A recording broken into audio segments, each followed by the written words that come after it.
नमस्कार दोस्तों, बहुत बहुत स्वागत है आप लोगों का सिंपल एजुकेशन में।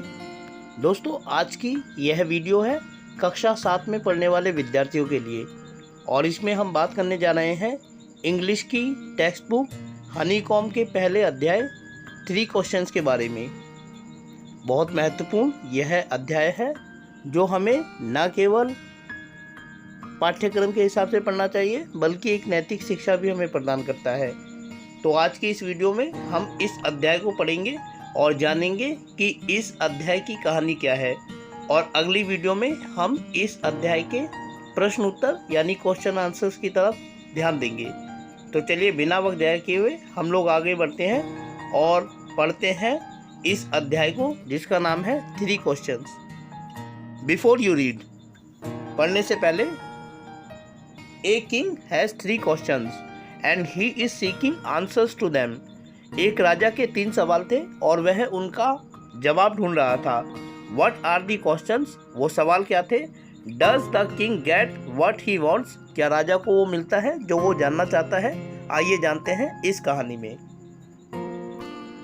The thought came to a certain king that he would never fail if he knew 3 things. एक राजा के मन में ये विचार आता है कि यदि उसे यह पता चल जाए, कुछ महत्वपूर्ण बातें पता चल जाएं, तो वो कभी भी असफल नहीं होगा। These 3 things were, ये 3 चीज़ें क्या थी। What is the right time to beginning something, किसी काम को शुरू करने का सही समय क्या है। Which people should he listen to, उसे किन लोगों की बात माननी चाहिए, किन लोगों की बात सुननी चाहिए। What is the most important thing for him to do, उसके लिए करने के लिए सबसे महत्वपूर्ण चीज़ क्या है, सबसे महत्वपूर्ण काम क्या है।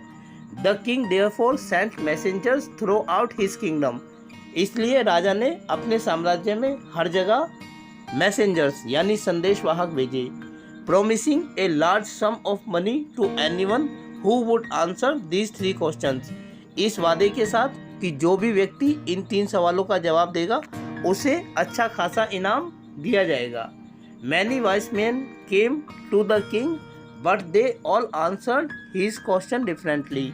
ये बात सुनकर राजा के पास बहुत सारे लोग आए और लेकिन सभी ने इन सवालों का जवाब अलग अलग तरह से दिया। In reply to the first question, पहले क्वेश्चन के जवाब में some said the king must prepare a timetable and then follow it strictly. पहले सवाल के जवाब में कुछ लोगों ने कहा कि राजा को एक समय सारणी बनानी चाहिए और सख्ती से उसका पालन करना चाहिए। Only in this way they said could be do everything at its proper time. यदि राजा ऐसा करता है तो वो हर काम को समय पर पूरा कर लेगा, उन लोगों का यह मानना था। Others said that it is impossible to decide in advance the right time for doing something. कुछ दूसरे लोगों का ये मानना था कि एडवांस में यह तय कर पाना मुश्किल है कि क्या करना चाहिए, किसी काम को करने का सही समय क्या है। The king should notice all that was going on, avoid foolish pleasures and always do what ever seemed necessary at that time. और राजा के को बाकी सब चीज़ों को नज़रअंदाज करना चाहिए, जो चीज़ ज़रूरी है उसे करना चाहिए।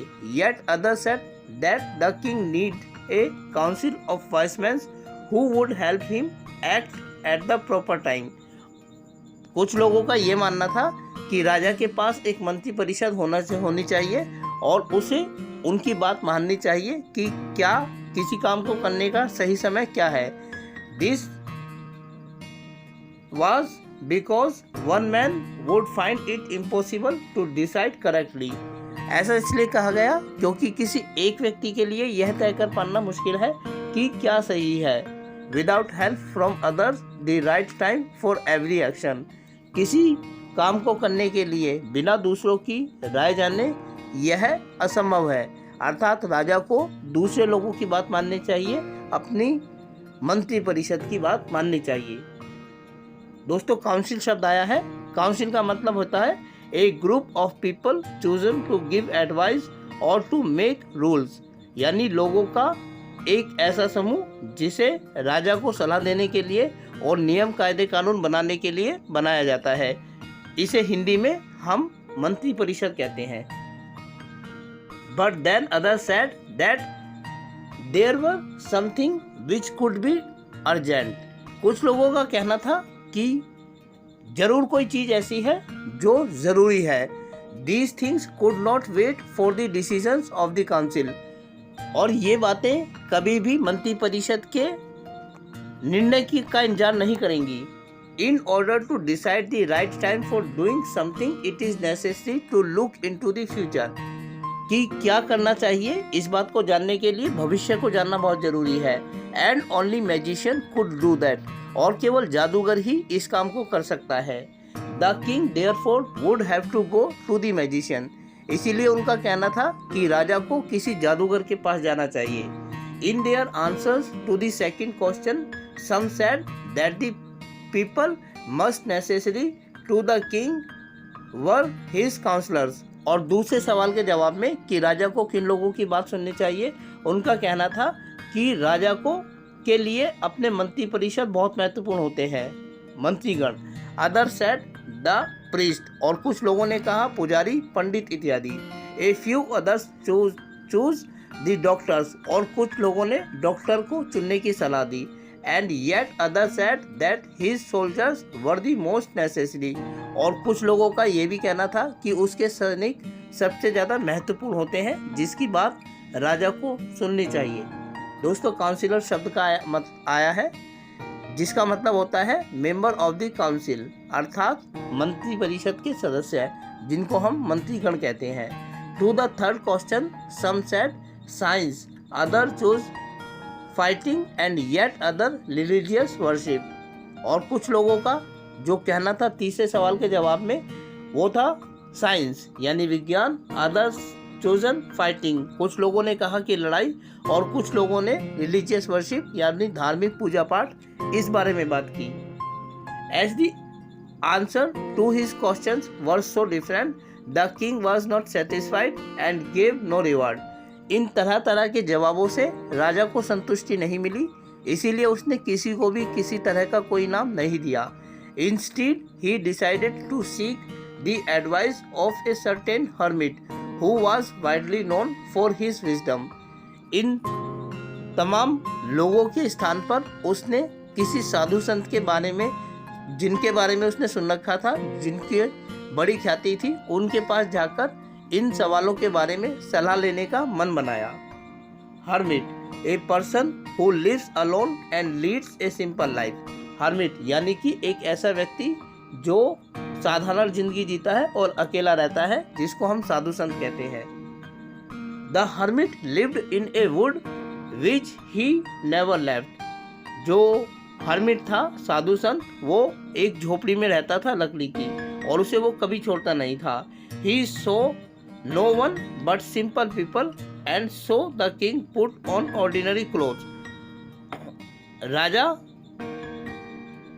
ने उनसे मिलने के लिए साधारण कपड़े धारण किए। Before he reached the hermit's hut, the king left his horse with his bodyguard and went on alone।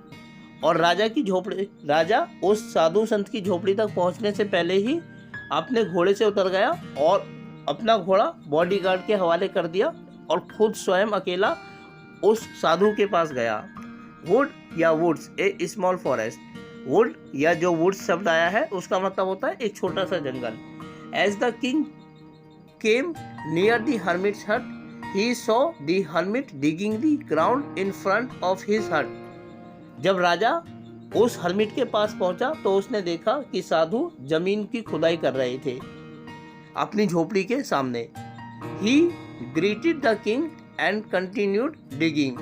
उसने राजा को देखा और अपनी डिगिंग यानी खुदाई करने का काम जारी रखा। The hermit was old and weak and as he worked he breathed heavily. जो साधु थे वो एक बूढ़े व्यक्ति थे और कमजोर थे, इसीलिए जैसे जैसे वो काम कर रहे थे उनकी सांसें तेजी से फूल रही थी। The king went up to the hermit and said. जो राजा थे वो साधु के पास गए और बोले, I have come to you wise hermit to ask you to answer 3 questions. कि हे साधु, मैं आपके पास 3 सवालों का जवाब प्राप्त करने के लिए आया हूँ। How can I learn to do the right thing at the right time? मैं सही समय पर सही काम करने के बारे में कैसे जान सकता हूँ? Who are the people I need most? वो कौन से लोग हैं जिनकी मुझे सबसे ज़्यादा ज़रूरत है? And what affairs are the most important? और कौन से मुद्दे मेरे लिए सबसे ज़्यादा ज़रूरी है? The hermit listened to the king but did not speak. Hermit यानी कि साधु ने राजा की बात सुनी लेकिन कोई जवाब नहीं दिया। ही वेंट ऑन डिगिंग, और जमीन की खुदाई करना जारी रखा। You are tired said the king. राजा ने कहा कि आप थक गए हैं। Let me take the spade and work in your place. आप अपना फावड़ा मुझे दे दीजिए और अपने स्थान पर मुझे काम करने दीजिए। Thanks said the hermit giving the king his spade. साधु ने राजा का धन्यवाद किया और उसे अपना फावड़ा दे दिया। Then he sat down on the ground, और उसके बाद हर्मिट जो थे साधु वो जमीन पर बैठ गए। दोस्तों, अफेयर शब्द आया है जिसका मतलब होता है थिंग्स, मैटर्स, बिजनेस, यानी कि मामले और व्यापार इत्यादि। When the king had dug 2 beds, he stopped and repeated his questions. जब राजा ने 2 गड्ढे कर दिए तो उसके बाद उसने अपने सवालों को दोहराया। The hermit gave no answer but stood up. साधु ने कोई जवाब नहीं दिया बल्कि खड़े हो गए। Stretching out his head on the spade and said, "Now you rest and let me work." उन्होंने अपना हाथ फावड़े की तरफ बढ़ाया और कहा कि अब आप आराम करो, मुझे काम करने दो। But the king did not give him the spade and continued to dig. लेकिन राजा ने साधु को फावड़ा नहीं दिया और कार्य करना जारी रखा। 1 hour passed, then another. The sun went down behind the trees, and at last the king stuck the spade into the ground and said, "I came to you, wise man, for an answer to my questions. If you can give me no answer, tell me so, and I will return home." 1 घंटा बीता, दूसरा घंटा बीता और उसके बाद धीरे धीरे सूरज पेड़ों के पीछे जाकर छिप गया। अंत में राजा ने फावड़ा रखा और उसने साधु से कहा कि हे महात्मा, मैं अपने 3 सवालों का जवाब आपसे लेने के लिए आया था। यदि आप मुझे जवाब नहीं दे सकते तो आप मुझे बता दीजिए, मैं अपने घर लौट जाऊंगा। Here comes someone running, said the hermit. साधु ने कहा कि यहाँ कोई दौड़ता हुआ आ रहा है। दोस्तों, शब्द आया है beds, small patches of ground for plant, यानी ज़मीन में पौधे लगाने के लिए छोटे गड्ढे करना। Fainted, lost consciousness. फेंटेड शब्द आया है जिसका मतलब होता है कि अपना जो ध्यान है वो खो देना, यानी बेसुध हो जाना। कम्प्रीहेंशन चेक, यानी कि अब तक हमने काम क्या सीखा इसके बारे में कुछ सवाल हैं। Why did the king want to know answer to the 3 question, यानी कि राजा अपने 3 सवालों के जवाब क्यों जानना चाहता था। Messengers were sent through out the kingdom. जो संदेशवाहक थे उन्हें राजा के दरबार में चारों ओर भेजा गया। To fresh wise man find answers to the questions, to look for the wise hermit. दोस्तों, इसके बारे में, इन सवालों के बारे में बातचीत हम अगली वीडियो में करेंगे। फिलहाल हम इस अध्याय को पढ़ रहे हैं तो हम आगे बढ़ते हैं।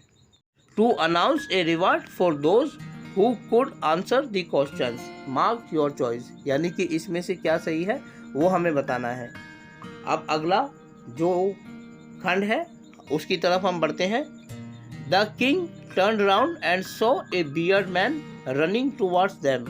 राजा मुड़ा और उसने देखा कि एक दाढ़ी वाला व्यक्ति उनकी तरफ दौड़ा आ रहा है। His hands were pressed against his stomach. उसके जो हाथ थे उसके पेट के आसपास लिपटे हुए थे। From which blood was flowing, जहाँ से खून बह रहा था। When he reached the king he fainted and fell to the ground. जब वो राजा के पास पहुंचा तो जमीन पर गिर गया बेहोश होकर। The king and the hermit removed the man's clothing and found a large wound in his stomach. राजा और साधु ने मिलकर उसके कपड़े हटाए और देखा उसके पेट में एक बड़ा सा घाव हो गया है, जिससे खून बह रहा था. The king washed and covered it with his handkerchief, but the blood would not stop flowing. राजा ने अपने अंगोछे से उसके पेट को बांध दिया, लेकिन खून तब भी बहना रुका नहीं. The king redressed the wound until at last the bleeding stopped. राजा तब तक इस कार्य को दोहराता रहा, उसके जख्मों को बांधने का, जब तक कि खून बहना रुक न गया. दोस्तों, शब्द आया है रीड्रेस्ड, ड्रेस्ड अगेन, यानी कि दोबारा से कपड़े पहनाना. The man felt better and asked for something to drink. उस व्यक्ति ने, जो दाढ़ी वाला व्यक्ति था, जिसके पेट से खून बह रहा था, अब उसने बेहतर महसूस किया और पीने के लिए पानी मांगा या कुछ अन्य चीज मांगी. The king brought fresh water and gave it to him. राजा उसके लिए ताज़ा पानी लाया और पीने के लिए उसको दे दिया. By this time the sun had set and the air was cool. इस समय तक सूरज छिप चुका था और ठंडी हवाएं चलने लगी थी.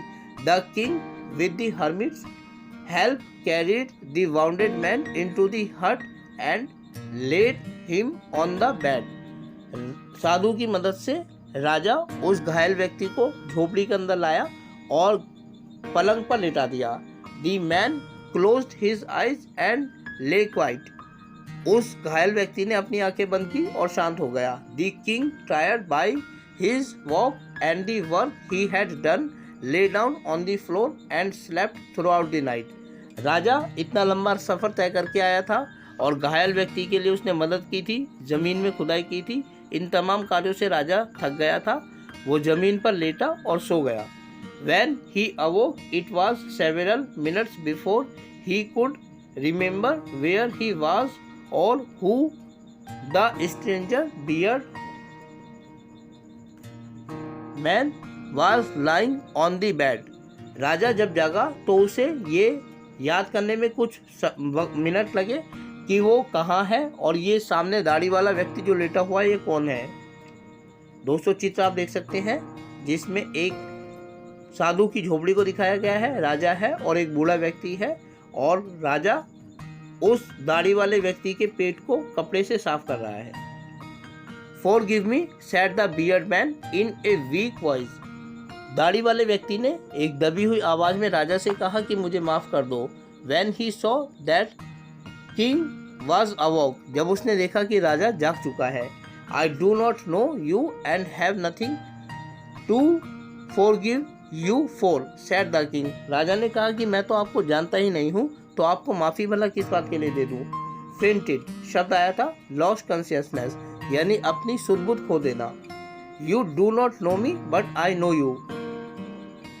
तुम मुझे नहीं जानते लेकिन मैं तुम्हें जानता हूँ. I am that enemy of yours who sought revenge on you because you put my brother to death and seized my property.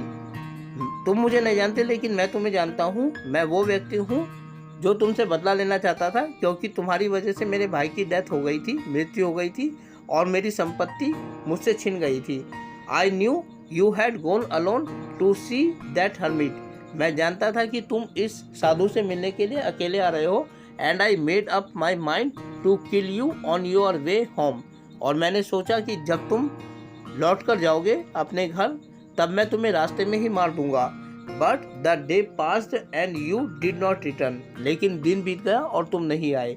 So I left my hiding place and I came upon your body guard who recognised me and wounded me. लेकिन जब तुम नहीं लौटे तो मैं अपने उस स्थान से निकल आया जहाँ मैं छिपा था और तुम्हारी तरफ बढ़ा. तुम्हारे बॉडीगार्ड ने मुझे पहचान लिया और मुझे घायल कर दिया. I escaped from him but I should have died if you had not dressed my wounds. मैं वहाँ से बच निकल के आया, लेकिन यदि तुम मेरी सेवा शुश्रूषा ना करते, मेरे घाव पर पट्टी ना लगाते, तो शायद मैं मर जाता. I wished to kill you and you have saved my life. मैं तुम्हें मारना चाहता था जबकि तुम मेरी जिंदगी बचाना चाहते थे. Now if I live, I will serve you as your most faithful servant and will order my son to do the same. अब अगर मैं बच जाता हूँ तो मैं पूरी ज़िंदगी आपकी एक सच्चे नौकर की तरह सेवा करूँगा और अपने बेटों को भी ऐसा करने के लिए कहूँगा। फॉरगिव मी, इसलिए मुझे माफ़ कर दीजिए। The king was very happy to have made peace with his enemy so easily and to have won him over as a friend. राजा को ये देखकर बहुत खुशी हुई कि बिना लड़ाई लड़े ही उसके दुश्मन पर उसकी जीत हो गई है और उसका दुश्मन अब उसका दोस्त बन गया है। He not only forgave him but said he would send his servants and his own doctor to look after him and he promised to give back the man his property। राजा ने उस घायल व्यक्ति से ये वादा भी किया कि वह अपने डॉक्टर और नौकरों को उस व्यक्ति की सेवा के लिए भेजेगा और उस व्यक्ति को उसकी संपत्ति भी लौटा दी जाएगी। दोस्तों, शब्द आया है सीज्ड, जिसका मतलब होता है टूक बाय फोर्स, यानी ताकत के साथ कोई चीज ले लेना, और फेथफुल विश्वास पात्र, लॉयल एंड ट्रू, वफादार और सच्चा। Leaving the wounded man the king went out of the hut and looked round for the hermit. उस घायल व्यक्ति को झोपड़ी के अंदर छोड़कर राजा झोपड़ी से बाहर आया और उस बूढ़े हर्मिट यानी साधु को देखने लगा। Before going away he wished once more to get answers to his questions. उस स्थान को छोड़ने से पहले वो एक बार फिर से उस साधु से 3 सवाल पूछना चाहता था, उनके जवाब जानना चाहता था। The hermit was on his knees sowing seeds in the beds that had been dug the day before। बूढ़ा व्यक्ति साधु अपने घुटनों के बल बैठे हुए थे और उन गड्ढों में वो बीज डाल रहे थे जो एक दिन पहले उन्होंने पौधों लगाने के लिए खोदे थे। The king went up to the hermit and said. राजा बूढ़े साधु के पास गए और बोले, for the last time I beg you to answer my questions wise man, कि हे सज्जन पुरुष, मैं एक बार फिर से अंतिम बार आपसे अपने सवालों के जवाबों के बारे में पूछता हूँ। Who you have already been answered, said the hermit, still begging down to the ground and looking up at the king as he stood before him। साधु ने राजा से कहा कि मैं पहले से ही आपके सवाल का जवाब दे चुका हूँ, और राजा की तरफ वो इस तरीके से अपनी भूमि को देख रहे थे जैसे राजा उनके सामने खड़ा हो। How have I been answered, what do you mean. राजा ने कहा कि आपने मेरे सवालों का जवाब कैसे दे दिया, आपका क्या मतलब है। Do you not see, replied the hermit. साधु ने कहा कि आपने देखा नहीं। If you had not pitied my weakness yesterday and had not dug these beds for me, you would have gone away। साधु ने कहा कि आपने देखा नहीं कि कल जब आपने मेरी कमजोरी को महसूस किया तो आपने मेरे लिए ये गड्ढे खोदे, वरना आप आगे बढ़ जाते। Then that man would have attacked you and you would have wished you had stayed with me। साधु ने राजा को कहा कि कल जब आपने मुझे कमज़ोर देखा तो आप मेरे पास रुके, मेरे लिए गड्ढा करें, और अगर आप यहाँ ना रुकते तो उस अज्ञात व्यक्ति के द्वारा आपको मार दिया जाता। So the most important time was when you were digging the beds. तो सबसे इम्पोर्टेंट जो वक्त था वो वह था जब आप गड्ढा खोद रहे थे। And I was the most important man, और मैं सबसे महत्वपूर्ण व्यक्ति आपके लिए था। And to do me good was your most important business, और मेरे लिए कुछ अच्छा कार्य करना आपका सबसे महत्वपूर्ण कार्य था। Afterwards when the man ran to us, the most important time was when you were caring for him, because if you had not dressed his wound, he would have died without having made peace with you। और उसके बाद जब वो दाढ़ी वाला व्यक्ति हमारे पास भागकर आया तो उसके बाद आपने उसके घाव पर मरहम लगाया, पट्टी बांधी, और यदि आप ऐसा ना करते तो वो आपके साथ समझौता किए बिना ही मर जाता। So he was the most important man, and what you did for him was your most important business। तो उस समय आपके लिए वो व्यक्ति सबसे ज़्यादा महत्वपूर्ण था और आपने उसके लिए जो कुछ किया वो आपका सबसे महत्वपूर्ण कार्य था।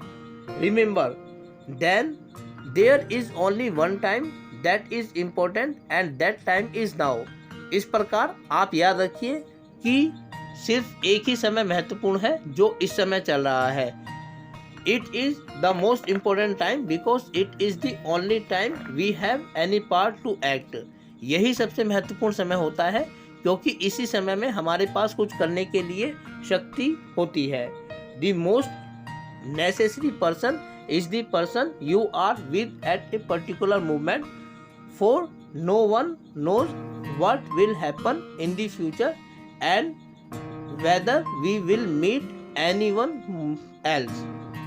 और दूसरा सवाल कि किन लोगों को राजा को सुनना चाहिए, उसके बारे में साधु ने कहा कि हम इस समय हम जिस व्यक्ति के साथ हैं वह व्यक्ति हमारे लिए सबसे महत्वपूर्ण है, चाहे भले ही हम उसको ना जानते हों और यह भी ना पता हो कि भविष्य में हम कभी मिलेंगे भी या नहीं, लेकिन जिस व्यक्ति के साथ अभी हम हैं वो हमारे लिए सबसे महत्वपूर्ण व्यक्ति है।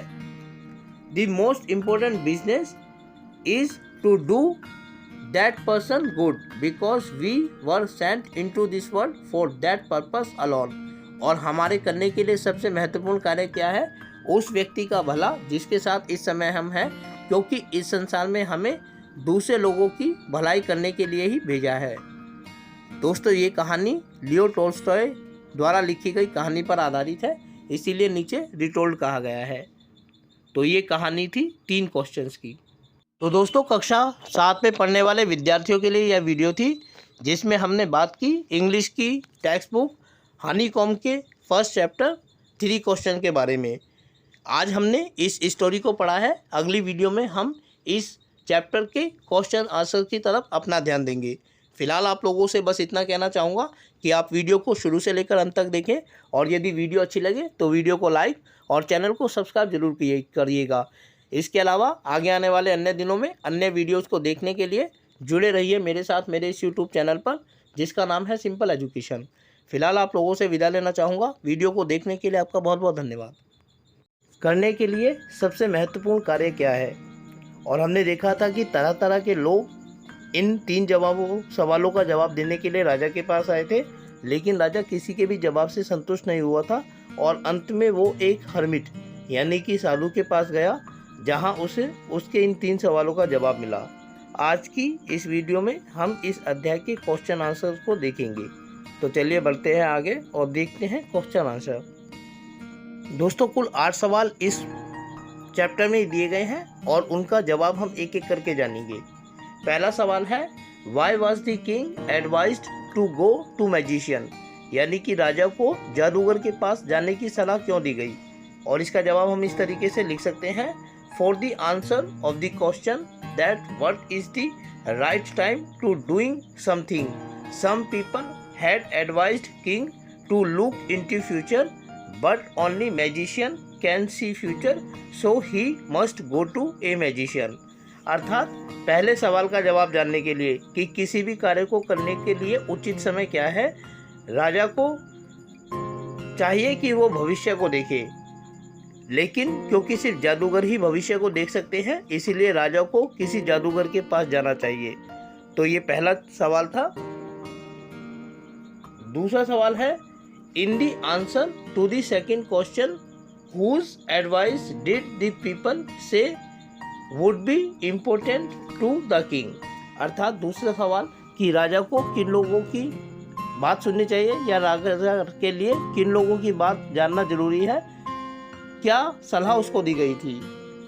इसका जवाब हम इस तरीके से लिख सकते हैं। अपनी स्टोरी जो 3 क्वेश्चन का अध्ययन हमने किया था लास्ट वीडियो में, इस आधार पर लिख सकते हैं, in the answer of second question that which people should king listen to, some people advised the king to have a council and he must listen their advice।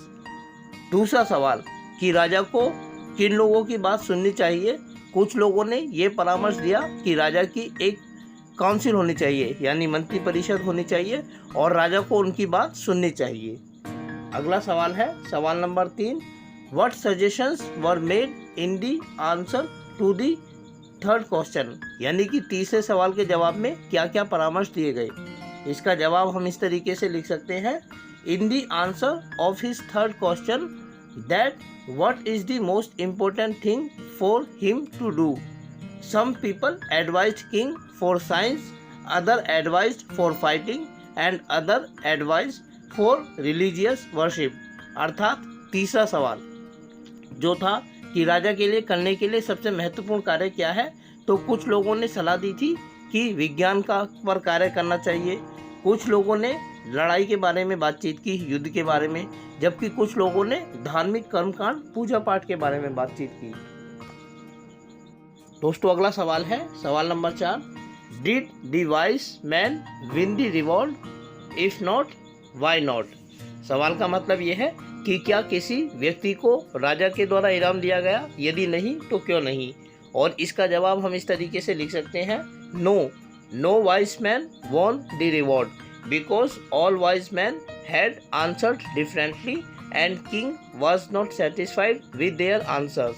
अर्थात नहीं, किसी भी व्यक्ति को राजा के द्वारा इनाम नहीं दिया गया क्योंकि सभी लोगों ने इन तीनों सवालों का जवाब अलग अलग तरह से दिया और राजा किसी के भी जवाब से संतुष्ट नहीं था। अगला सवाल है, how did the king and hermit help the wounded man. अर्थात राजा और साधु ने घायल व्यक्ति की किस प्रकार मदद की। इसका जवाब हम इस तरीके से लिख सकते हैं, king and hermit had washed the wound and redressed that wound again and again until the bleeding had not stopped। अर्थात राजा और साधु ने उस घायल व्यक्ति के घाव को धोया और बार बार उस पर तब तक पट्टी बांधी जब तक कि खून बहना बंद नहीं हो गया। And they brought him inside the हट फॉर रेस्ट। और उसको आराम करवाने के लिए वे उस घायल व्यक्ति को साधु की झोपड़ी के अंदर ले आए थे। अगला सवाल है, हु डिड। सवाल नंबर 6, इसके 2 खंड हैं। हु वॉज बियर्डेड मैन, अर्थात दाढ़ी वाला इंसान कौन था। इसका जवाब हम इस तरीके से लिख सकते हैं, bearded man was the person who lost his land due to king and who wanted to kill the king when he was going to the hermit for seeking answers of his 3 questions. अर्थात दाढ़ी वाला व्यक्ति वह इंसान था राजा की वजह से जिसकी संपत्ति छिन गई थी और जो राजा को उस समय मार देना चाहता था जब राजा अकेले साधु के पास अपने 3 सवालों का जवाब लेने के लिए जा रहा था। इसका दूसरा खंड है, why did he ask for the Kings forgiveness. अर्थात उसने राजा से माफ़ी क्यों मांगी। इसका जवाब हम इस तरीके से लिख सकते हैं, the bearded man asked king's forgiveness because he wanted to kill the king. अर्थात दाढ़ी वाले व्यक्ति ने राजा से माफ़ी इसलिए मांगी क्योंकि वह राजा की हत्या करना चाहता था। सवाल नंबर 7 है दोस्तों, the king forgive the bearded man, what did he do to show his forgiveness. यानी राजा ने उस दाढ़ी वाले व्यक्ति को माफ़ कर दिया, अपनी माफ़ी को दिखाने के लिए उसने क्या किया राजा ने। और इसका जवाब हम इस तरीके से लिख सकते हैं, king not only forgive the bearded man but. राजा ने केवल दाढ़ी वाले व्यक्ति को माफ़ी नहीं किया बल्कि also sent his servants and doctors for his caring and treatment. अपने नौकर और चिकित्सकों को उस व्यक्ति की सेवा और इलाज के लिए उसके पास भेजा। And also king promised him to give back his property. राजा ने यह भी वादा किया कि उस व्यक्ति की संपत्ति उसको वापस लौटा दी जाएगी। सवाल नंबर 8 जो कि इस अध्याय का अंतिम सवाल है, इस प्रकार है, what were the hermit's answer to the 3 questions. अर्थात तीनों सवालों के जवाब जो साधु के द्वारा दिए गए क्या थे। राइट ईच आंसर सेपरेटली, सभी का जवाब अलग अलग लिखिए। Which answer do you like most and why, आप सबसे ज़्यादा कौन से जवाब को पसंद करते हैं और क्यों। इसके जवाब को हम इस तरीके से लिख सकते हैं, for the question first hermit said that this time is the right time to begin something. अर्थात जो पहला सवाल था कि किसी भी कार्य को करने के लिए उचित समय क्या है? तो साधु के द्वारा कहा गया कि किसी भी समय को कार्य को करने के लिए जो उचित समय है वो वर्तमान समय है जो चल रहा है। For the second question hermit said that the person who is with you this time is most important person for you. और दूसरा सवाल था कि राजा को किन लोगों की बात सुननी चाहिए? तो साधु ने कहा था कि उस समय तुम्हारे साथ जो भी व्यक्ति हो वो तुम्हारे लिए सबसे महत्वपूर्ण व्यक्ति है जिसकी बात तुम्हें सुननी चाहिए। And for the third question he said that doing good of that person is most important task to do. और तीसरा सवाल कि राजा के करने के लिए सबसे महत्वपूर्ण कार्य क्या है? तो साधु ने कहा कि उस व्यक्ति की भलाई करना जिसके साथ तुम इस वक्त हो तुम्हारा सबसे महत्वपूर्ण कर्तव्य है। I like answer of question 1। पहले सवाल का जवाब मुझे सबसे ज़्यादा अच्छा लगा। आप खुद भी ये बता सकते हैं कि आपको इनमें से कौन से सवाल का जवाब जो साधु के द्वारा दिया गया था सबसे अच्छा लगा। क्योंकि present time is the most important time in the life, क्योंकि वर्तमान समय जिंदगी में सबसे महत्वपूर्ण समय होता है। तो प्यारे बच्चों, कक्षा 7 में पढ़ने वाले विद्यार्थियों के लिए ये थी इंग्लिश की टेक्स्ट बुक हनीकॉम्ब के फर्स्ट चैप्टर 3 क्वेश्चंस के क्वेश्चन आंसर। आप इन क्वेश्चंस को समझिए, इनके आंसर को लिखिए, अपनी कॉपी में नोट कीजिए और एग्ज़ाम्स की तैयारी करें। मैं उम्मीद करता हूं कि आप लोगों को यह वीडियो अच्छी लगी होगी और साथ ही आप लोगों से अनुरोध करता हूं कि यदि वीडियो अच्छी लगी तो वीडियो को लाइक और चैनल को सब्सक्राइब जरूर करें। इसके अलावा आगे आने वाले अन्य दिनों में अन्य वीडियोस को देखने के लिए जुड़े रहें मेरे साथ मेरे इस यूट्यूब चैनल पर जिसका नाम है सिंपल एजुकेशन। फिलहाल आप लोगों से विदा लेना चाहूँगा। वीडियो को देखने के लिए आपका बहुत बहुत धन्यवाद।